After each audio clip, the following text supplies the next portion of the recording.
when I'm doing prep for the show, I go through news and I go through trending topics and what have you, and I kind of just check what's going on around the world or around the nation.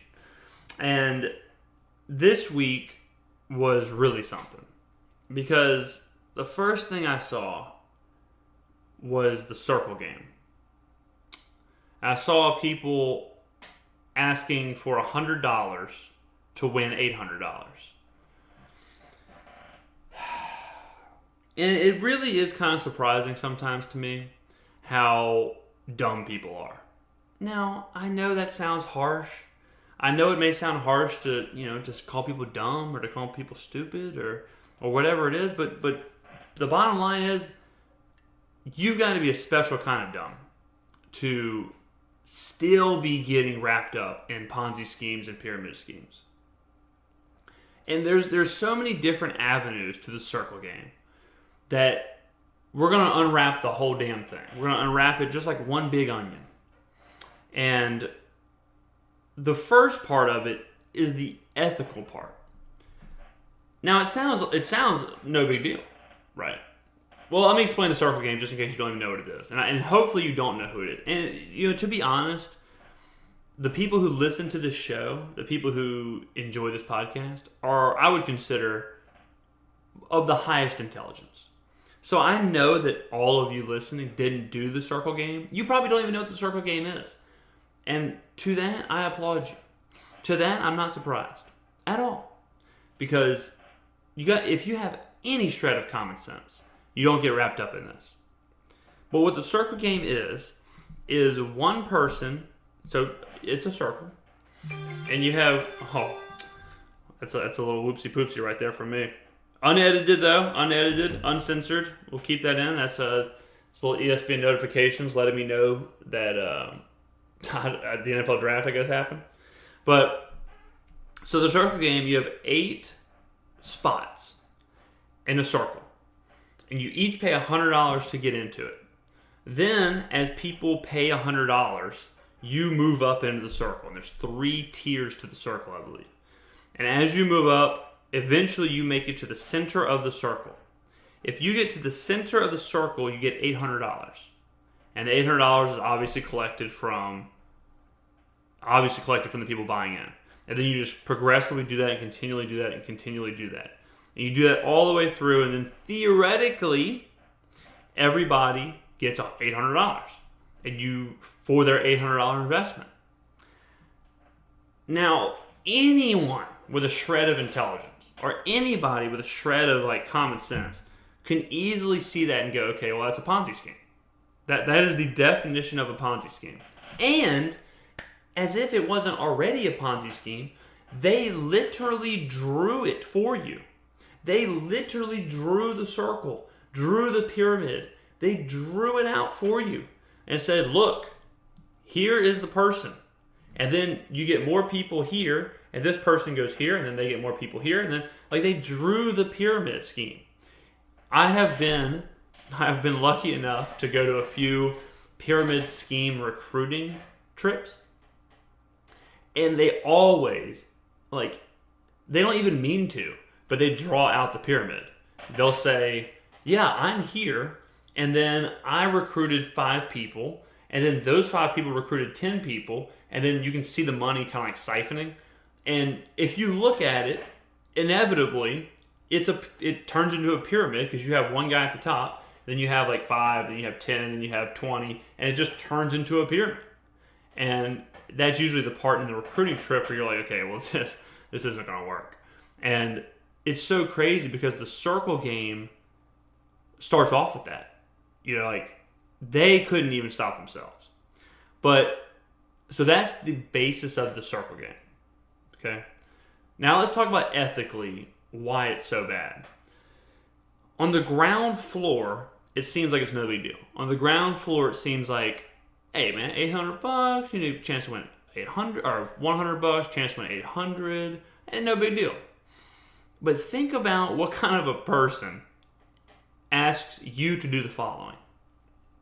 Now, it's a con game, and you have to be kind of a con artist to do this.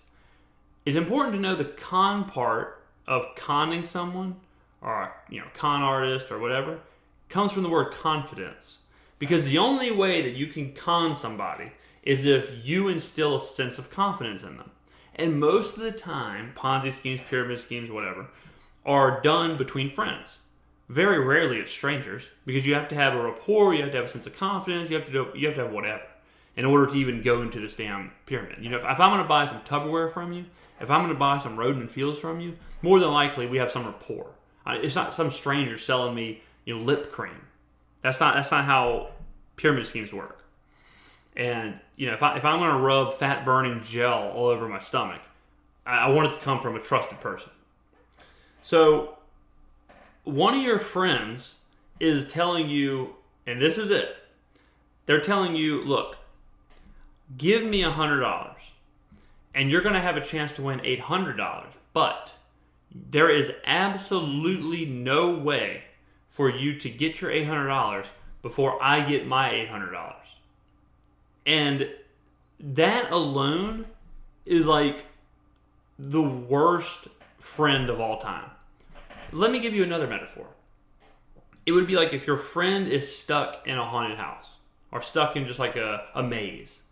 And your friend says, I need you to come into this maze because the only way I'm getting out of the maze is if you get stuck into the maze with me.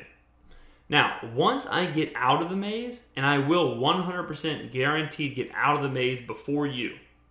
Once I get out of the maze, I have nothing to do with the maze anymore, and I cannot help you.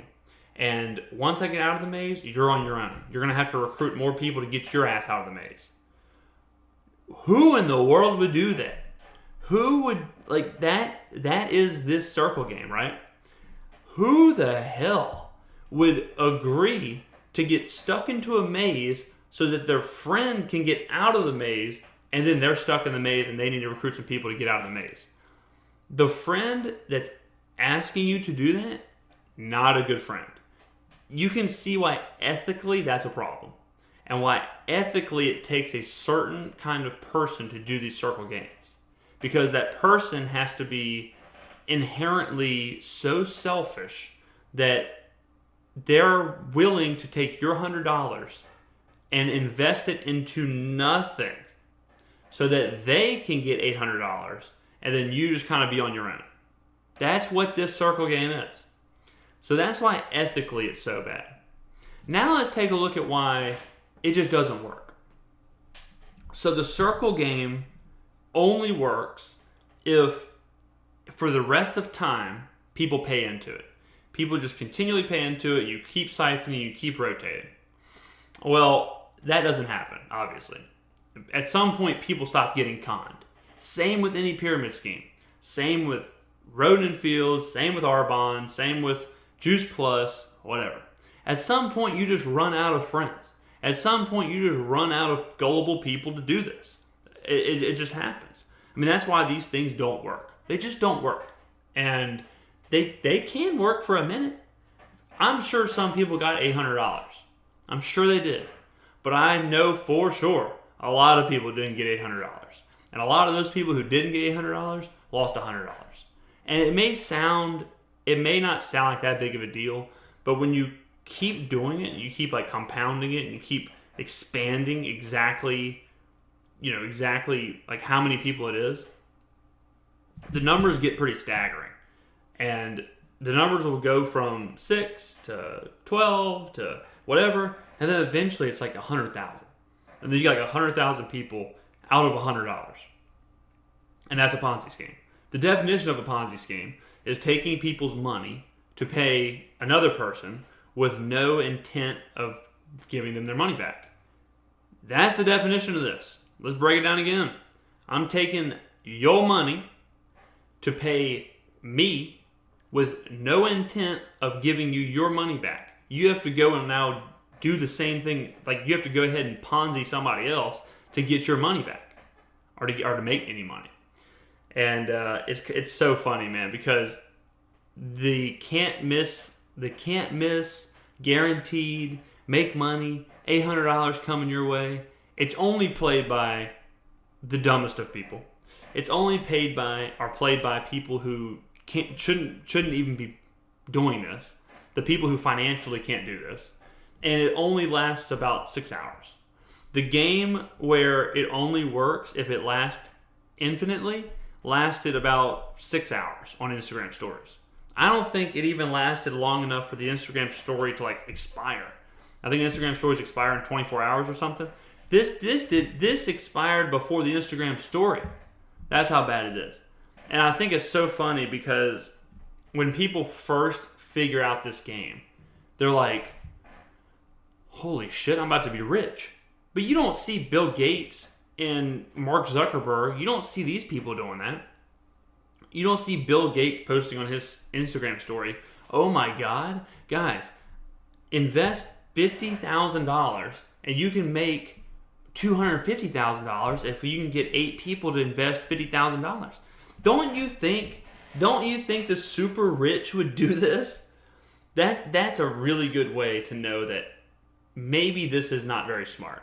Is that if you're making a financial decision and you think it's a get-rich scheme and you think you figured it all out and you think you are the shark in the Shark Tank, if you look around and the only people playing the circle games are people with white sunglasses and people who have their own last name tattooed on their body, that's a good sign that it's probably not that good of an idea. Now, if you're doing the circle game and it's you, Mark Cuban, Mark Zuckerberg, and Bill Gates, you may be onto something. You may have got it figured out. But if you look around and you're half the people there are drinking Monster energy drinks, not a good sign. Absolutely not a good sign. You may want to get out of the circle at that point. So the circle game was something very fun that I got to watch people do. I obviously did not get involved in the circle game, but I saw a lot of people on my Snapchats and my Instagrams who were in the circles. And I have a sneaky feeling they are still in the circles.